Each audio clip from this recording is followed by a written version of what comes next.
ख्रिस्तामध्ये माझ्या प्रिय भाविकांनो, आपला संत पौलाचे उदाहरण ठाऊकच असेल. संत पौलाने एका सुंदर प्रकारे म्हटलेलं आहे, rejoice in the Lord always and I say rejoice. प्रभूमध्ये आनंद करा. आणि परत एकदा मी म्हणतो, प्रभूमध्ये आनंद करत राहा. आज प्रभू येशू ख्रिस्त आपल्या सर्वांना प्रत्येक क्षण आनंदाने जगण्यासाठी पाचारण करत आहे. प्रत्येक क्षण आणि प्रत्येक दिवस हा परमेश्वराने आपल्याला सुधारण्यासाठी दिलेला आहे, जीवनामध्ये बदल घडून आणण्यासाठी दिलेला आहे आणि प्रत्येक क्षण आनंदाने अनुभवण्यासाठी परमेश्वराने आपल्याला पाचारण केलेलं आहे.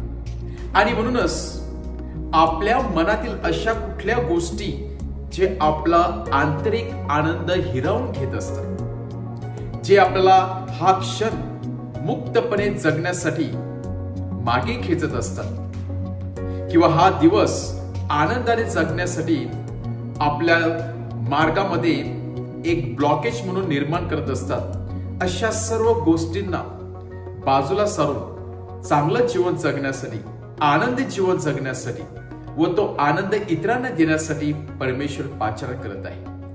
आणि म्हणून आजच्या शुभ वर्तमानामध्ये आपण प्रभू येशू ख्रिस्ताचा दृष्टिकोन किती सुंदर आहे, जीवनाकडे पाहण्याचा दृष्टिकोन व जीवनामध्ये अशा कुठल्या गोष्टी केल्यानंतर आनंद मिळेल तो पाहण्याचा दृष्टिकोन, ते पाहण्याचे विचार हे आपल्याला प्रभू येशू ख्रिस्ताकडून सुंदर प्रकारे शिकण्यासाठी मिळतात. जेव्हा प्रभू येशू ख्रिस्त आणि त्याच्या शिष्याकडे पाहून शास्त्रीय व पुरुषी लोक प्रभू येशू ख्रिस्तावर टीका करत आहेत व सांगत आहे की योहानाचे शिष्य किती सुंदर प्रकारे फास्टिंग करत आहेत, उपवास करत आहेत, परंतु तुम्ही आणि तुमचे शिष्य तर कधी फास्टिंग करताना मी पाहिलं नाही. तर ते आनंदी आहेत, शब्दात दिवशी तर काही काम करता कामा नाही, परंतु तुमचे शिष्य तर आनंदाने काम करत आहेत, सुवार्थ प्रचार करत आहेत, त्यांना उपवासाचं काय पडलं नाही. आणि अशा गोष्टीची वादविवाद चालू असताना प्रभू येशू ख्रिस्त एक सुंदर विचार त्यांना देत आहे की जोपर्यंत नवर देवता त्यांच्या बरोबर आहे तर तो क्षण आनंदाचा आहे, तो क्षण सुखाचा आहे. कारण लग्नामध्ये जेव्हा वरात जात असते तेव्हा कोणीही रडत नसते, तर सर्वजण मौज मजा करत असतात, आनंदाने उड्या मारत असतात.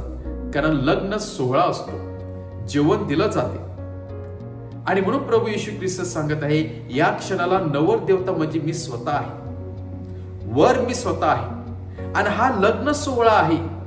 माझ्यासाठी प्रत्येक दिवस हा लग्न सोहळ्याप्रमाणे आहे. आणि म्हणून माझ्या शिष्याने प्रत्येक क्षण आणि प्रत्येक दिवस आनंदाने जगला पाहिजे, पॉझिटिव्ह रित्या जगलं पाहिजे, अशी माझी इच्छा आहे.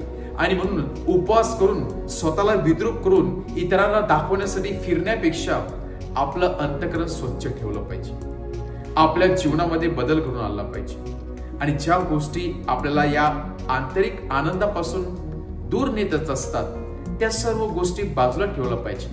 तो खरा उपवास आहे. आणि म्हणूनच प्रभू येशू ख्रिस्त सांगत आहे, नक्कीच ते उपवास करतील. उपवास करणे हे वाईट नाही, परंतु कधी उपवास करावा हे देखील महत्वाचं आहे. जर सर्व मित्र परिवार एकत्र आले असतील तर सहभोजन आपण घेत असतील आणि तेव्हा जर आपण उपवास करून विद्रूप रीतीने जात असतील आणि इतरांच्या आनंदामध्ये दुःख आपण आणत असतील तर ते चुकीचं आहे.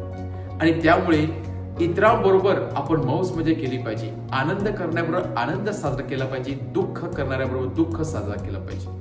अशा प्रकारचा बॅलन्स आज प्रभू येशू ख्रिस्त शास्त्री व पुरुषी या लोकांना आपल्या जीवनामध्ये ठेवण्यासाठी पाचारण करत आहे व उपवासाकडे पाहण्याचा दृष्टिकोन कसा असला पाहिजे हे देखील पाहते.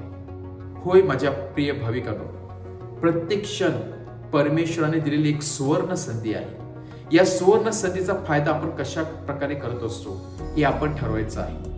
24 तास आपल्याला दिलेले आहेत, पण या 24 तासापैकी किती दिवस, किती क्षण आपण आनंदाने घालत असतो, किती क्षण आपण विचार करून स्ट्रेस घेऊन स्वतःला आपण विद्रूप करत असतो, कितीतरी वेळा आपण परमेश्वराला महत्त्वाचं स्थान देत नसतो आणि आपल्या जीवनामध्ये आपण परमेश्वरापासून दूर जाण्याचा प्रयत्न करत असतो आणि म्हणून मनुष्याच्या जीवनामध्ये स्ट्रेस, टेन्शन या सर्व गोष्टी असतात, परंतु या सर्व गोष्टीला सामोरे जाण्यासाठी शक्ती राहत नाही, कारण आपण त्या परमेश्वराला जीवनातून बाहेर काढलेलं असतं। या प्रायश्चित काळामध्ये आपण उपवास करत असलो तरी चेहऱ्यावरती आपलं हास्य असलं पाहिजे, आपल्या हृदयामध्ये तो आनंद असला पाहिजे।